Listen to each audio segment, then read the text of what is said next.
जय श्री राम। प्रिय श्रोताओं, मैनिफेस्ट ट्रांसपोर्ट के एक और एपिसोड में आपका स्वागत है। यदि आज आप यहाँ हैं, तो इसका मतलब है कि आप प्राचीन ज्ञान की आकर्षक दुनिया में मेरे साथ चलने के लिए तैयार हैं। एक जंगल के बीचों बीच हमें एक ऐसी जगह की तलाश करनी है जहाँ आपको एक इमली का पेड़ और उसी के बिल्कुल पास एक बरगद का पेड़ भी मिल जाए। और यह जगह जीवन की हलचल से दूर होनी चाहिए, क्योंकि और यहीं से हमारी साधना शुरू होनी है। तो मेरे साथ बने रहें और वीडियो को लाइक, शेयर और सब्सक्राइब करना ना भूलें। यहाँ जिनके गुरु नहीं है, वो एक दिन पहले भगवान शिव या सूर्य देव को गुरु रूप में मानकर और उनसे साधना की अनुमति लेकर साधना शुरू कर सकते हैं। लेकिन एक चेतावनी, इस साधना में अनुभव बहुत ज्यादा खतरनाक हो सकते हैं, इसलिए कमजोर हृदय वाले इस साधना से दूर ही रहे। बाकी जो साहसी है वो इस साधना को कर सकते हैं। 3 दिन में 100% आपको रक्त कमला यक्षिणी के दर्शन होंगे। लेकिन मेरे दोस्तों, हमारी यात्रा सिर्फ इस जगह को खोजने के बारे में नहीं है। ये सबसे पहले स्वयं को तैयार करने के बारे में है, उन परंपराओं का आदर करने के बारे में है जो हमें हमसे कहीं अधिक महान चीज से जुड़ने की अनुमति देती है। तो अब हमें साधना से एक दिन पहले वहां जाकर एक दीपक दोनों पेड़ों के बीच में जलाना है और अब शक्तिशाली रक्त कमला यक्षिणी से साधना की अनुमति मांगनी है।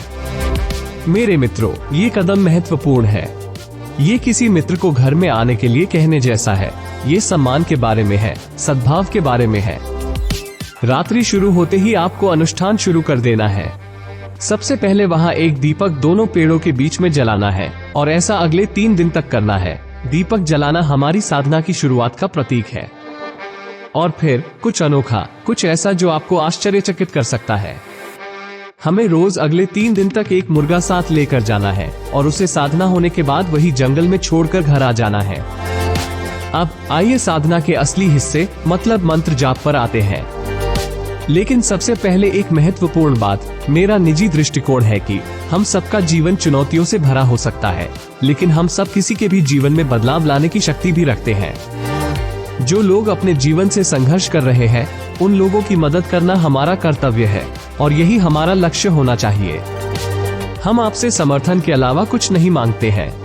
मैनिफेस्ट ट्रांसपोर्ट को सब्सक्राइब करके आप एक दयालु समुदाय में शामिल होंगे जो वापस देने की शक्ति में विश्वास करता है। अब वहां बैठकर जप शुरू करना है।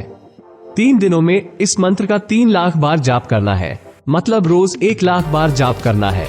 और एक मुर्गा जो आप अपने साथ वहां ले गए थे, वही छोड़कर अपने घर चले आना है। तीसरे दिन कुछ चमत्कार घटित होगा। रक्त कमला यक्षिणी हमारे मंत्रों, हमारे समर्पण से प्रसन्न होकर अपनी उपस्थिति से हमें गौरवान्वित कर देगी। वो साधक को सबसे गहरा उपहार प्रदान करती है, जीवन और मृत्यु को रोकने की शक्ति, जीवन को वापस लाने की शक्ति। मतलब ये है कि रक्त कमला यक्षिणी प्रसन्न होकर साधक को मृतक को जीवित कर देने की शक्ति देती है और साथ ही साधक से वही उसी जगह विवाह करके सदा के लिए उसके साथ रहती है और उसकी सब इच्छा पूरी करती रहती है। एक बात का हमेशा ध्यान रखना, साधना में हमें न केवल उत्तर मिलते हैं, बल्कि ऐसे प्रश्न भी मिलते हैं जो हमें खोज करने, बढ़ने, दुनिया से उन तरीकों से जुड़ने के लिए प्रेरित करते हैं जिनकी हमने कभी कल्पना भी नहीं की थी। तो मेरे दोस्तों, मैं आपको एक विचार के साथ छोड़ता हूँ। आपके दिल की गहराई में कौन से रहस्य छिपे हैं जो खोजे जाने की प्रतीक्षा कर रहे हैं? साधना केवल एक अभ्यास नहीं है, ये ब्रह्मांड में एक यात्रा है। एक यात्रा जो जितनी व्यक्तिगत है, उतनी ही सार्वभौमिक भी है।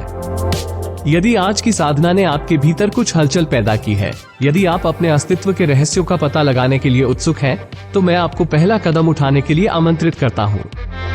अपना दीपक जलाएं, अपनी यात्रा पर निकलें और साहसिक कार्य शुरू करें। अगर आज की वीडियो को समझने में आपको कोई भी परेशानी आई हो, तो आप मेरे ब्लॉग पर जाकर भी पूरी जानकारी और साथ ही और भी अधिक जानकारी हिंदी और इंग्लिश दोनों में प्राप्त कर सकते हैं। ब्लॉग का लिंक डिस्क्रिप्शन में दे दिया गया है। इस मनमोहक यात्रा में मेरे साथ शामिल होने के लिए धन्यवाद। यदि आप भी मेरी तरह प्रकृति के रहस्यों को समझाना पसंद करते हैं, तो मैनिफेस्ट ट्रांसपोर्ट को लाइक, शेयर और सब्सक्राइब करना ना भूलें।